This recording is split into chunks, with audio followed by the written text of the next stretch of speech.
ഞങ്ങള് എവിടേക്കെങ്കിലും പോയിട്ട് വരാം. അപ്പൊ ഞങ്ങള് പോയിട്ട് വരാം. എവിടേക്കാന്നൊന്നും അറിയില്ല. സാധ്യ എവിടേക്കാ പോണേ?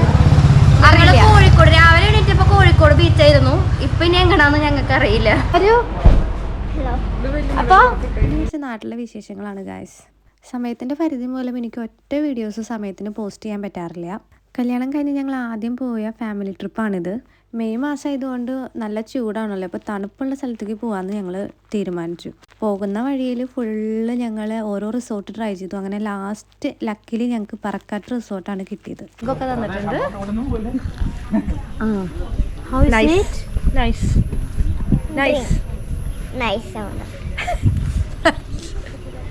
നമ്മൾ ഈ റിസപ്ഷനിൽ വെയിറ്റ് ചെയ്യാണ് വേണ്ടത്. നമ്മുടെ സ്റ്റേ വരുന്നത് ഇവിടെ നിന്ന് ഒരു ട്രക്കിംഗ് ഉണ്ട്. അധികം ദൂരമൊന്നുമില്ല, ഒരു 10 മിനിറ്റ്സ് ജീപ്പിൽ ഉള്ളൊരു അഡ്വഞ്ചറസ് ജേണിയാണ് അത്. ഞങ്ങളത് വെയിറ്റ് ചെയ്ത് നിൽക്കലേ കുറേ ഫോട്ടോസൊക്കെ എടുത്തു.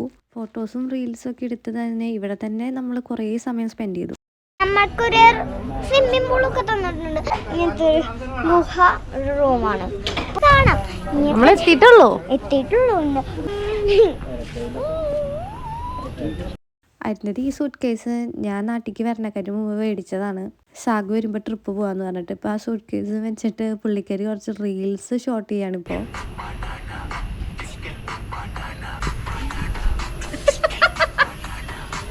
കുറച്ച് നേരം അവിടെ വെയിറ്റ് ചെയ്ത് കഴിഞ്ഞപ്പോൾ നമ്മുടെ ജീപ്പ് റെഡിയായി. നമ്മുടെ സാധനങ്ങളൊക്കെ അതിൻ്റെ ഉള്ളിൽ കയറ്റി. നൈസ് ഒരു ട്രക്കിംഗ് ആണിപ്പോൾ. ഇതിൻ്റെ ഫൺ പാർട്ട് എന്താണെന്ന് വെച്ചാൽ എൻ്റെ അച്ഛന് ഇങ്ങനത്തെ സംഭവങ്ങളൊന്നും ഇഷ്ടമല്ല. ഇതൊന്നും അറിയാണ്ടാണ് ആശൻ കയറിയിരിക്കണേ. കൊള്ളി കൂട്ടി നിന്നിരുന്നേ.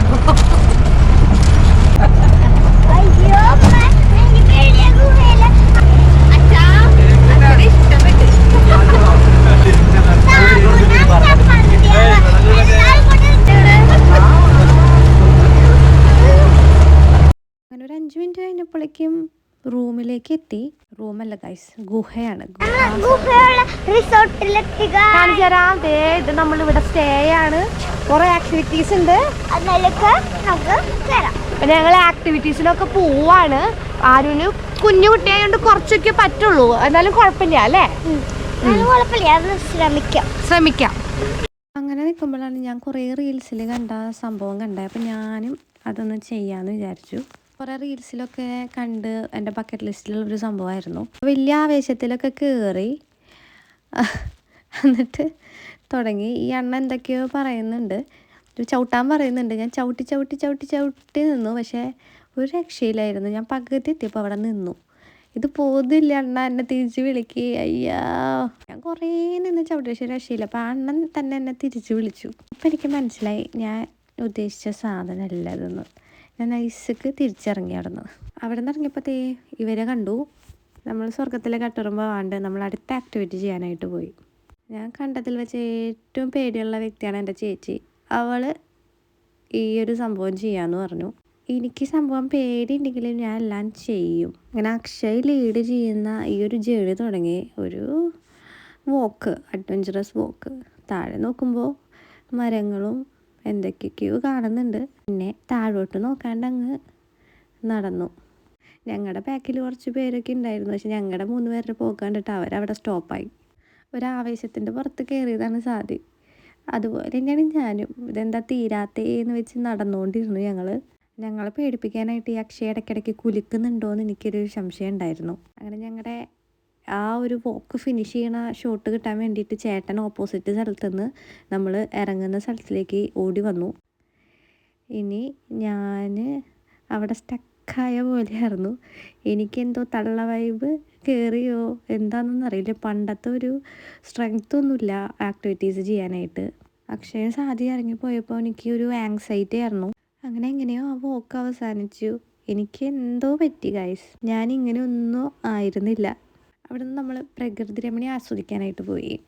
പ്രകൃതിയോട് ഇണങ്ങിയ രീതിയിൽ ഒരു സ്ഥലം. ഒരുപാട് കേവ് ഷേപ്പിലുള്ള റൂംസാണ് അവിടെ. ഫാമിലി ആയിട്ട് ഒരു 1 or 2 ഡേയ്സ് സ്പെൻഡ് ചെയ്യാൻ പറ്റിയിട്ടുള്ളൊരു സ്പോട്ട് തന്നെയാണിത്. ആരും കുറച്ച് ഡിസപ്പോയിൻറ്റഡ് ആയിരുന്നു. കാരണം പുള്ളിക്കാർക്ക് പറ്റിയ ആക്ടിവിറ്റീസ് ഉണ്ടായിരുന്നില്ല. ഞാനിപ്പോൾ ഒരു റൈഡിൽ കളിച്ചോണ്ടിരിക്കുകയാണ്. ഇറങ്ങണം വന്നെ കളിക്കാനല്ല, കുറച്ചല്ലേ കളിക്കൂടെ. ഈ സ്ലൈഡിലും സാധനങ്ങളൊക്കെ കളിച്ചിട്ട് ഞാൻ പൂവുള്ളൂ.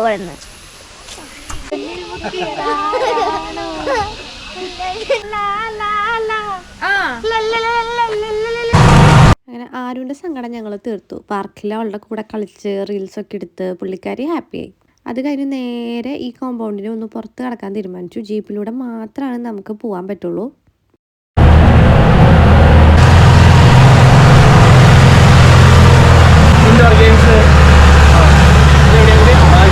സോ ഒരു ഓൾമോസ്റ്റ് ഓൾ ദ ടൈം നമുക്ക് ജീപ്പ് സർവീസ് അവൈലബിൾ ആയിരിക്കും.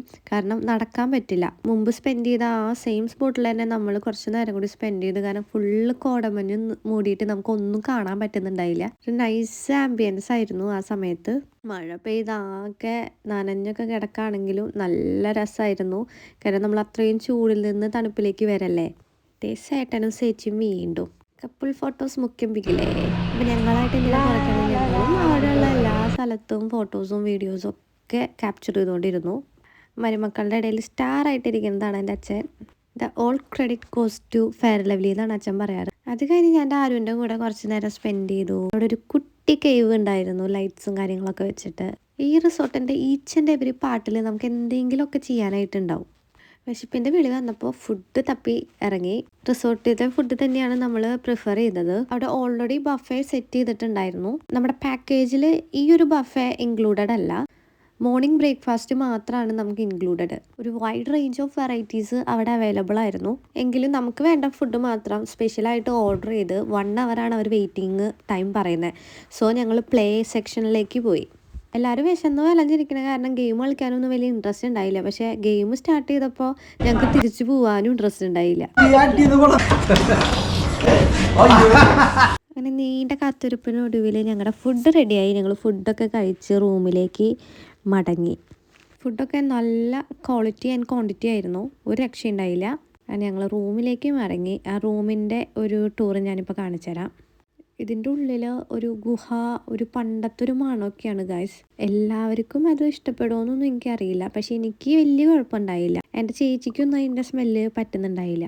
ഇതിൻ്റെ പുറത്ത് ശരിക്കും വവ്വാലുകളൊക്കെ ഉണ്ടായിരുന്നു. രാത്രി എനിക്ക് പുറത്തിറങ്ങാൻ പേടിയായിരുന്നു. അതായത് ഒരു കാട് സെറ്റപ്പ് പോലെ തന്നെയാണ് ഫീൽ ചെയ്തത്. നല്ലൊരു എക്സ്പീരിയൻസ് തന്നെ ആയിരുന്നു ഈ ഒരു റിസോർട്ട് ഫീൽ. ഇനി ഫുഡ് കഴിക്കാൻ പോവാണ്. ഞങ്ങള് ചെക്ക് ഔട്ട് ചെയ്യാൻ പോവാണ്. സൂപ്പർ ആയിരുന്നു. ഇവിടെ പൂന്തോട്ടമൊക്കെ ഉണ്ടായിരുന്നു. ഇവിടെ മൊത്തം പൂന്തോട്ടമായിരുന്നു. പിന്നെ പാർക്കുകളുണ്ട്, കാണിച്ചു തരാം. Dangerous animal in the world ഇവിടെ ഉണ്ട്. അതെന്താ നമുക്ക് 2-3 dangerous animals. Most dangerous animals in the world. അങ്ങനെ സെക്കൻഡ് ഡേ മോർണിംഗ് ഞങ്ങൾ ബ്രേക്ക്ഫാസ്റ്റ് കഴിക്കാൻ പോവാണ്. പാക്കേജിൽ ഇൻക്ലൂഡഡ് ആണ് ബ്രേക്ക്ഫാസ്റ്റ്. 2-3 വട്ടം ഈ ജീപ്പിൽ അങ്ങോട്ടും ഇങ്ങോട്ടും പോയപ്പോൾ ഒരു ട്രക്കിങ്ങിൻ്റെ ഒരു പേടിയൊക്കെ മാറി. അതുകൊണ്ട് എല്ലാവരും ചിൽ മൂടാണ്.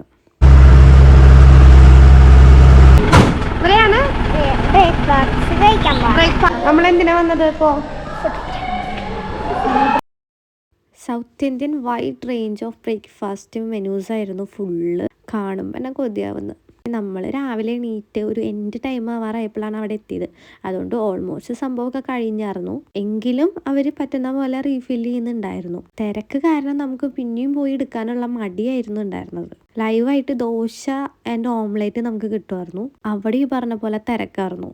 അതുപോലെ ഒരുപാട് ഫ്രൂട്ട്, കപ്പലണ്ടി മിഠായി, നൊസ്റ്റ് തോന്നുന്ന കുറേ കാര്യങ്ങൾ ഇതിൻ്റെ ഉള്ളിൽ ഉണ്ടായിരുന്നു.